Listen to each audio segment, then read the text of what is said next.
السلام عليكم، مرحبا بكم من جديد في قناتكم جوهر الحياة. اليوم باش نتحدثوا على راغب علامة وشنو يعمل في مسرح قرطاج. هو ممثل، هو فنان معروف لدى الجميع، والناس الكل تحبه والناس الكل تتفرج فيه والناس الكل تسمع فيه. لكن حبيت نقول باللي مش العيب مش فيه هو ولا في اللي عملوا المهرجان. العيب في بعض الأشخاص اللي قاعدين يسووا معناها يوسخوا في سمعة تونس، سمعة بنية تونس يعني فوق الجميع.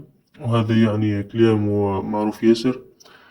بالنسبة لحكاية طفلة تطلع في مسرح قرطاج، ولا البنات اللي تطلع في مسرح قرطاج وتسلم على شو اسمه على رغب علامة، فالشي هذا يراه أولا لو كان جي رغب، لو كان جي مثلا فنان آخر تونسي راه ما يصيرش معاه هكا.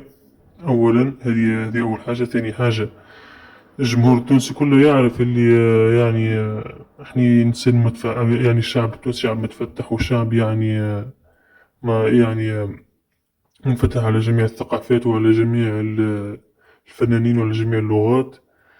لكن حبيت نقول باللي الحكاية هذه لازمنا نردوا بالنا على شوية على رواحنا. خاطرها هي مسخت سمعة تونس، وصلت سمعة تونس يعني خايبة ياسر. خاصة كي يجي فنان من برا الناس كلها تلهف عليه، وجايبينه مليار وواش يعني ولا 700 مليون. يعني لو كان 700 مليون هذوك عملوا بهم مستشفى يعني تداوي العباد، مش كان خير؟ ولا هي ولا سيرغب علامة يدخل أكثر فلوس؟ هذه أول حاجة. ثاني حاجة، بالنسبة لحكاية المهرجانات راهي مفيهاش فلوس ياسر. هذه أول شيء. الدولة التونسية قاعدة خاسرة فيه أكثر من اللي رابحة فيه.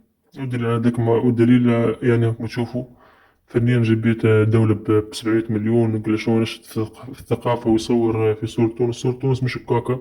هذه صورة تونس، هذه ما عمرها ما كانت صورة تونس. شخص يعني يعمل هيك في بنت تونس. هذا هي أول حاجة، عيب وعار، وجايبينها أصلا في الإعلام تتكلم. يا أخي شوف لك الإنجاز اللي عملاته يا صاحبي. فما برشا عباد يعني تستحق إنها تظهر في الإعلام أكثر وأكثر، لكن هي ما جاتش فرصتها. من علماء، من مفكرين، من عباد يعني ممتازين في الدراسة. علاش نجيبوا شخص تافه ونثمنوه ونعملوا له قدر وقيمة باش بالتالي نقول لهم أرواحنا نشوفوا كيفاش شوفوا يتوصف شنو يتبوا. يعني شوفوا يعني هذه الدولة التونسية حقها سلط الضوء أكثر على العلماء والمفكرين اللي هم بيدهم قدوة البلاد، مش هذوما اللي روحهم مفتحين ولا شيء.